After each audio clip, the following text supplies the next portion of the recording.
আসসালামু আলাইকুম। দূরে কাছে যে যেখানে বসে এই মুহূর্তে ভিডিওটা দেখছেন তাদের সবাইকে মাহফুজা কিচেন ভিডিওতে ওয়েলকাম। আজ আম শোল করবো, মানে শোল মাছ কাঁচা আম দিয়ে রান্না করব। খেতে অসম্ভব ভালো হয়, একটু হালকা টকটক হয় ঝোলটা। এটা একটু ঝোল ঝোল রাখলে, মাখো মাখো রাখলে ভালো লাগে। গরম গরম ভাত দিয়ে এই গরমের মধ্যে অসম্ভব ভালো লাগবে। একদম অল্প মশলায় অল্প তেলে রান্না করেছি, এটা এরকমই হবে। এই ঝোলটার কালারটা একটু হালকাই হয়। তো আশা করি আপনাদের ভালো লাগবে।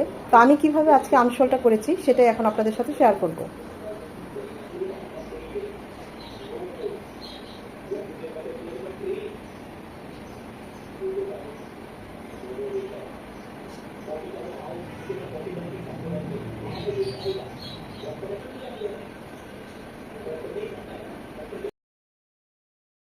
আমশোল রান্না করার জন্য আম তো লাগছেই, একদম নতুন নেমেছে বাজারে আম, তাই নিয়ে এলাম।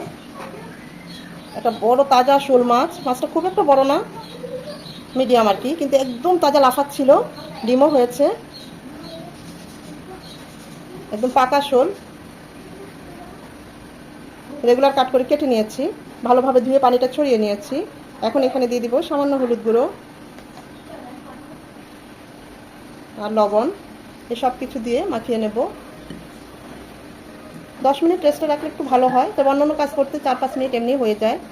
চুলায় যেতে যেতে অন্যান্য পেঁয়াজ টেয়াজ কাটতে কাটতে, আমটা কাটতে কাটতে দেখবেন 5-7 মিনিট এমনি রেস্ট হয়ে যাবে, এক্সট্রা রেস্ট রাখা লাগবে না। শোল মাছ খুবই সুস্বাদু মাছ, আমার আম্মার খুবই পছন্দ।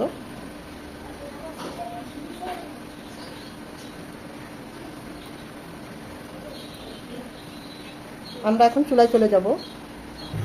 মাছগুলো ভাজার জন্য প্যানে দিয়ে দিচ্ছি সরিষার তেল।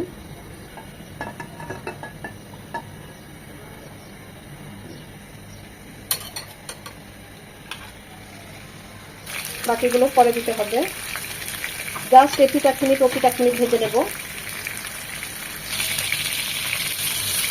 শোল মাছ অনেকভাবে রান্না করা যায়, যেভাবেই রান্না করা হোক না কেন অত্যন্ত সুস্বাদু মাছ, ভালোই লাগে। শিম আলু দিয়ে, টমেটো দিয়ে একদম ঝাল ঝাল করে রান্না করলেও ভালো লাগে, দু পেঁয়াজা করলেও ভালো লাগে, আবার মেখে ঢুকে রান্না করলেও টমেটো দিয়ে, সেটাও অসম্ভব মজা হয়।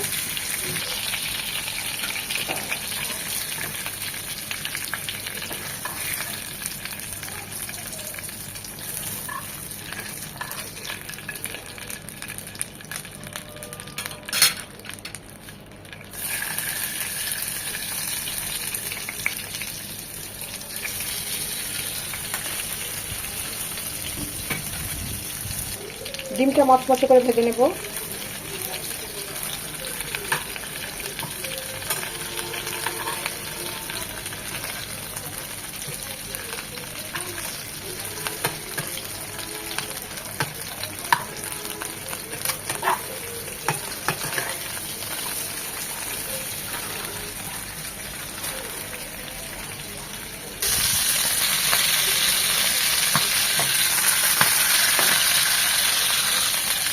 ডিম এত মচমচে করে শুকনো ভাজি চলে বেশি ভালো লাগে।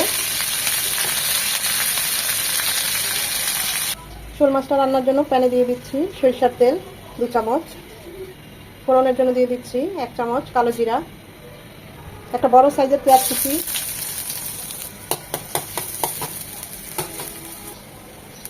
পেঁয়াজটা এরকম একদম নরম হয়ে যাবে, একদম নরম। এই পর্যায়ে দিয়ে দিব আদা রসুনের পেস্ট, 1 চামচ আদা 1 চামচ রসুন। এটাকে 1 মিনিট ভেজে নেবো যেন আদার ঝাঁঝালো গন্ধটা চলে যায়। আদা রসুনটাকে 1 মিনিট ভেজে নেওয়ার পর এখানে সব কিছু 1 চামচ করে আছে, মরিচ একটু কম আছে, শুধু 1 চামচ হলুদ গুঁড়ো, 1 চামচ ভাজা জিরে গুঁড়ো আর 1 চামচ শুকনো মরিচ গুঁড়ো, হলুদ গুঁড়ো।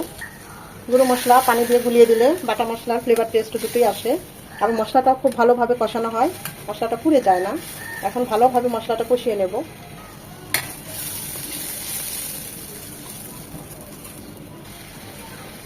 মশলাটা ভালোভাবে কষিয়ে নিয়ে দিয়ে দেবো আম। একদম টকটক হবে না এই আমশোলটা, তবে একটু একটু টকটক লাগবে, ভালো লাগবে। আমগুলো মশলার সাথে 1 মিনিট কষিয়ে নেব। আমটাকে আরেকটু ভালোভাবে কষিয়ে নেওয়ার জন্য 1 চামচ ফুটানো পানি, আমটা আরেকটু ভালোভাবে কষবে মশলার সাথে। আমটাকে 1 মিনিট কষিয়ে নিয়ে এখন দিয়ে দেবো ফুটানো পানি। আমি এখানে 1.5 কাপ ফুটানো পানি দিলাম। গ্রেভিটা যে যেমন রাখতে চান ওই অনুযায়ী পানিটা দিবেন। একটু মাখা মাখা রাখতে চাইলে পানিটা আরেকটু কমিয়ে দিবেন, আর একটু ঝোল ঝোল রাখতে চাইলে পানিটা একটু বাড়িয়ে দিবেন। আমি একটু ঝোল ঝোল রাখবো। এই আমশোলটা একটু পাতলা হলেই ভালো হয়। এই প্রচণ্ড গরমে এই ঝোলটা খুবই ভালো লাগে। 2 থেকে 3 মিনিট এটা কুক হবে, বলক আসবে 2 থেকে 3 বার, মানে আমটা 70 থেকে 80% কুক হয়ে যাবে।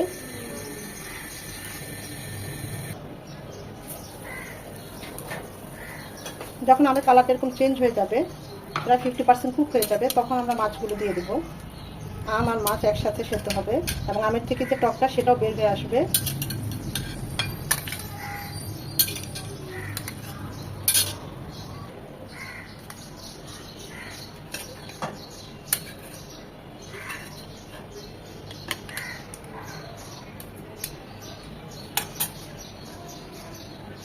দিয়ে দিব 4-5টা কাঁচা পাকা মরিচ, মাথাটা ভেঙে দিবেন, এতে করে কাঁচামরিচের সুঘ্রাণটা বের হয়ে আসবে, কিন্তু ঝাল হবে না। ডিমটা দিলাম না, ডিমটা ছোটো বাবু শুধু খাবে। দিয়ে দিচ্ছি স্বাদ অনুযায়ী লবণ। এখন এটা কুক হবে মিনিমাম 10 থেকে 12 মিনিট। মাছে অবশ্যই আরেকবার নেড়ে দিতে হবে।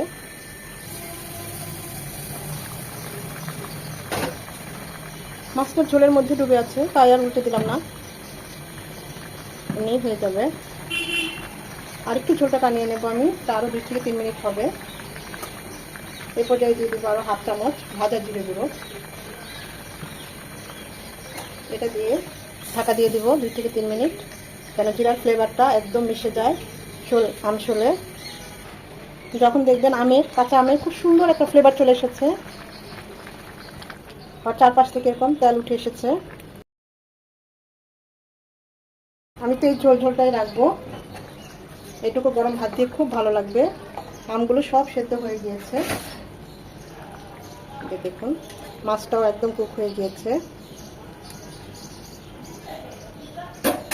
নামানোর আগে ধনেপাতা কুচি দিয়ে নামিয়ে নেব।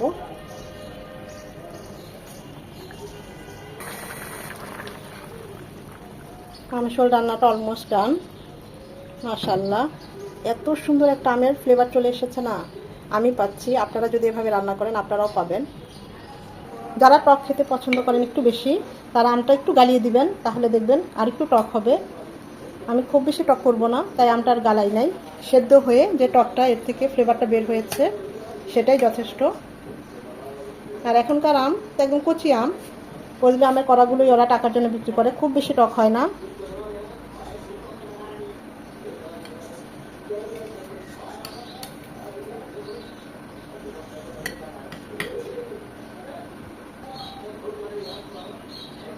আর বেশি টক খেতে ইচ্ছে করলে আমটা খাওয়ার সময় গালিয়ে নিলেই হবে। এই ঝোলটা এরকম পাতলাই হবে, ঘন হবে না। আর এতে মশলা তেল সব খুব কম যাবে। যে কোনো টকে মশলা তেল ঝাল এগুলো হবেই না। এই প্রচণ্ড গরমে এরকম একটা আমশোল রেসিপি গরম ভাতের সাথে খেয়ে দেখবেন, অসম্ভব ভালো লাগবে। আমি তো এভাবে এই গরমের মধ্যে প্রায় করি। আম তো বাজারে নামতে শুরু করেছে, তো যারা এখনও এইভাবে ট্রাই করেন না এই আমশোলটা, তো শোল মাছ দিয়ে খুব ভালো যায়। অন্য মাছ দিয়েও একই রেসিপিতে রান্না করতে পারেন, তবে আমার কাছে শোল মাছ দিয়ে বেশি ভালো লাগে। আশা করি ভিডিওটা আপনাদের ভালো লেগেছে। যদি ভালো লেগে থাকে অবশ্যই লাইক কমেন্ট শেয়ার করে দিবেন। আর এইভাবে যদি রান্না করেন, খেয়ে কমেন্ট করে আমাকে জানাবেন কেমন হয়েছে। আমি আপনাদের কমেন্টগুলো উত্তর দেওয়ার চেষ্টা করি। এখনও যারা আমার চ্যানেলটা সাবস্ক্রাইব করেন নাই, অবশ্যই আমার চ্যানেলটা সাবস্ক্রাইব করে আমার পাশে থাকবেন। একটা লাইক তো অবশ্যই দিবেন, কারণ এই লাইকটা পরবর্তী ভিডিও করতে উৎসাহ দেয়, উদ্বুদ্ধ করে। সময় নিয়ে যারা এতক্ষণ এই ভিডিওটা দেখেছেন তাদের আন্তরিক ধন্যবাদ।